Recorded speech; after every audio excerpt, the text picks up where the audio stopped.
สบายดีท่านผู้ชมมื้อนี้กับฝนตกพี่น้องเอ้ยว่าสิไปเวียกมื้อนี้บ่ได้ไปฉันจะนั่นนี่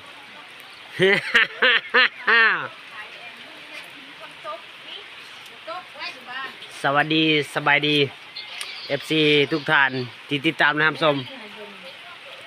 เห็นบ่พี่น้องบ่เห็นฮอดผู้ฮอดฟ้าพุ่นแหละพี่น้องเอ้ยเห็นบ่มืดตื้อๆก่อนนั้นลงมาแฮงไปบ่ได้จังนั้นนี่ถ่ายคลิปก่อนยืนถ่ายคลิปจักน้อยถึงสิไปละค่อย